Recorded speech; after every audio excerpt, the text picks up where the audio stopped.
Lo más cercano a la historia bíblica es los famosos magos o sabios de Oriente.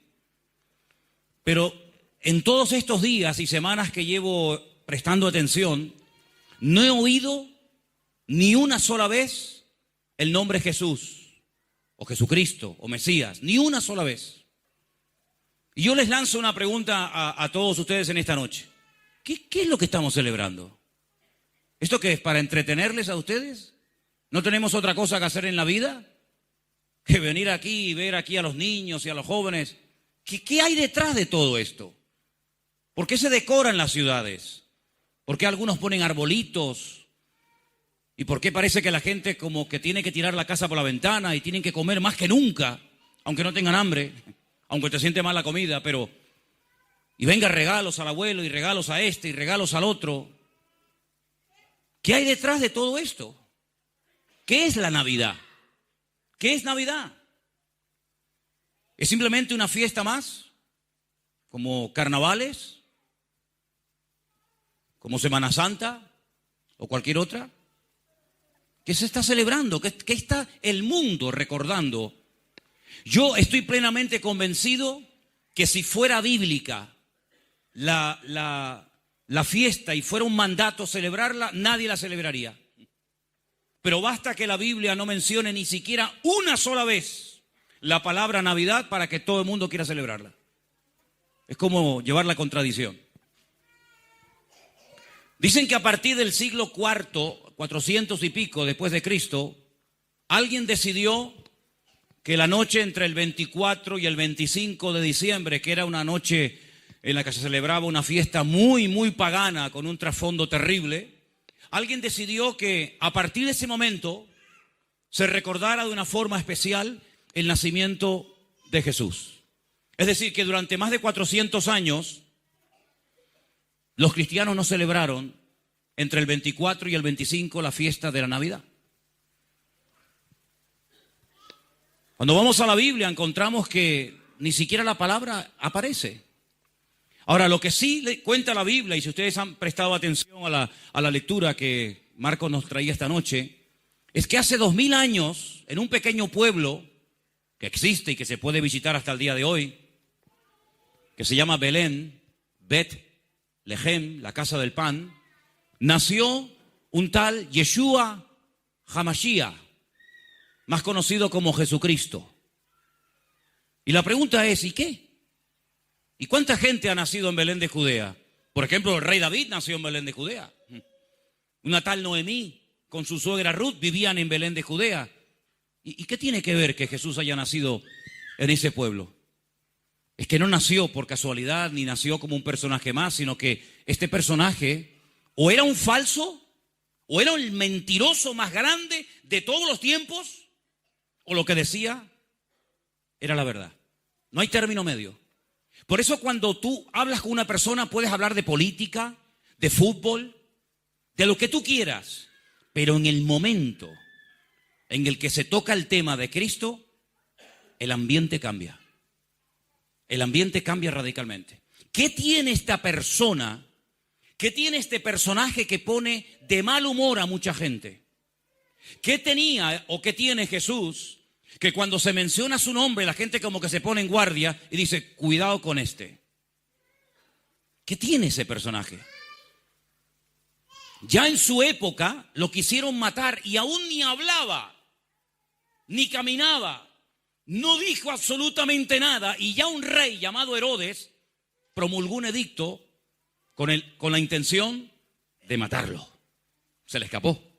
Sus padres, José y María, dice que huyeron a Egipto y allí estuvieron un tiempo hasta que volvieron otra vez a Israel y se fueron a vivir a una ciudad del norte de Israel llamada Nazaret. Por eso se conoce a Jesús como Jesús de Nazaret. ¿Vale?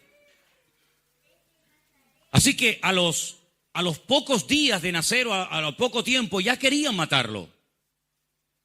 Cuando cumplió 30 años, comienza a predicar y lo primero que dijo fue: arrepiéntanse, porque el reino de los cielos se ha acercado a vosotros.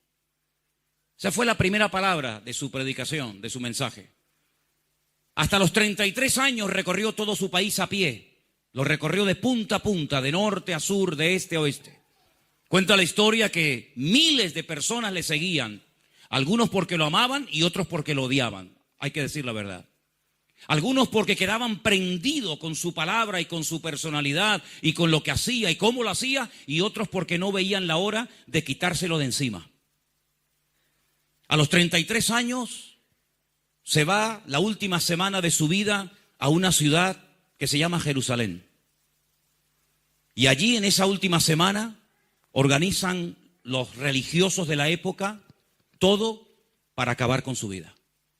La Biblia nos enseña que estaba pasando la noche en un huerto, se llama el huerto de Getsemaní, y de repente llegaron y lo prendieron. Se lo llevan a la casa de un tal Caifás, que era uno de los sumos sacerdotes de la época. De ahí lo llevan a la fortaleza de la Antonia.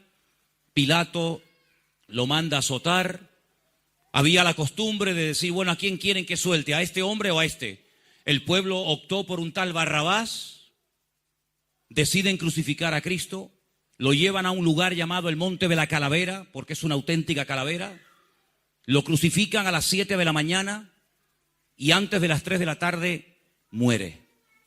Muy cerca de donde lo crucifican, lo meten en un sepulcro labrado en piedra de un tal José de Arimatea, que se lo regala, y parece que todo se acabó. Los discípulos hundidos porque creían que era el verdadero Mesías, resulta que se han dado cuenta de que se han equivocado. Estaban sinceramente equivocados desde su punto de vista. Los miles y miles de enfermos, leprosos, mudos, cojos, etcétera, que resucitó y limpió y transformó, desaparecieron. Y durante 72 horas el mundo estuvo en silencio. Pero se tomaron una serie de medidas muy extrañas, porque cuenta la historia que el gobernador de la ciudad, que era un tal Poncio Pilato romano, le ordena a una guardia de 16 soldados romanos que hagan guardia 24 horas al día en la puerta de una tumba donde hay un muerto. Porque habían oído que él había profetizado que al tercer día resucitaría.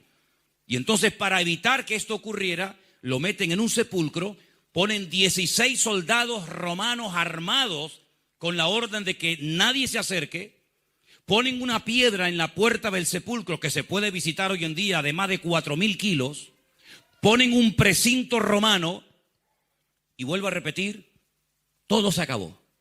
Aquello que empezó tan bonito, los magos, los pastores, los enfermos, todo eso pasó a la historia. Solamente una mujer llamada María Magdalena, y se llama Magdalena porque nació en un pueblo llamado Magdala, que se puede visitar hoy en día, se acordó de lo que él había dicho. Y muy temprano a la mañana se va al sepulcro y cuando llega resulta que encuentra la tumba abierta. Ella piensa que han profanado la tumba y se han llevado al muerto y comienza a llorar. De repente oye una voz detrás de sí que le dice, María, no busques entre los muertos al que vive, porque ha resucitado. Aquí hay solamente dos posturas, hermanos y amigos. O usted cree en lo que yo le he dicho, o usted simplemente dice esto es un mito, esto es un cuento y esto es un rollo. No hay término medio. El mismo Jesús, cuando estaba en vida, dijo, o estás conmigo o estás contra mí. Las medias tintas, el creo pero no creo, el sí pero no, al Señor no le agrada. O repito, o él era un farsante, un mentiroso y ni murió, ni resucitó, ni nada, o lo que él dijo que era verdad. Imagínate por un instante que verdaderamente ese niño que nació en Belén de Judea era el Hijo de Dios. Imagínatelo por un instante. Imagínate por un instante que Dios, cumpliendo con su palabra, decidió mandar a su hijo a una expensa y aún sabiendo que lo iban a matar.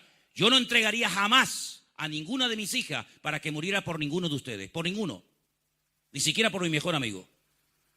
Pero Dios hizo no eso, sino que mandó a su hijo para que muriera por toda la chusma de la época, por todo lo peor de la época, por gente que iban a ser sanados pero que después le iban a negar, por gente que le iban a escupir, por gente que había sido resucitada y lo iban a abandonar en el peor momento. ¿Quién hace eso?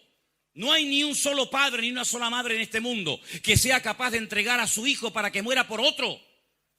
Hay muchos países, algunos, donde existe la pena de muerte.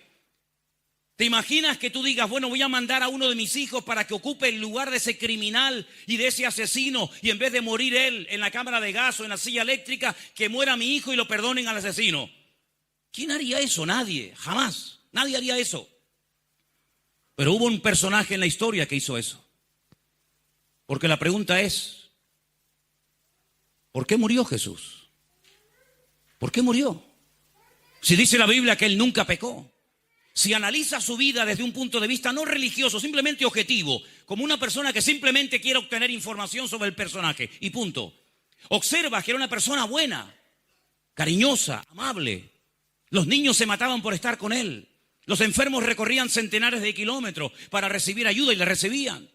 No fue una persona agresiva, violenta, una persona que tenía un montón de soldados cortando cabezas a diestra y a siniestra, obligando a la gente a que creyeran en él. Nada que ver, todo lo contrario.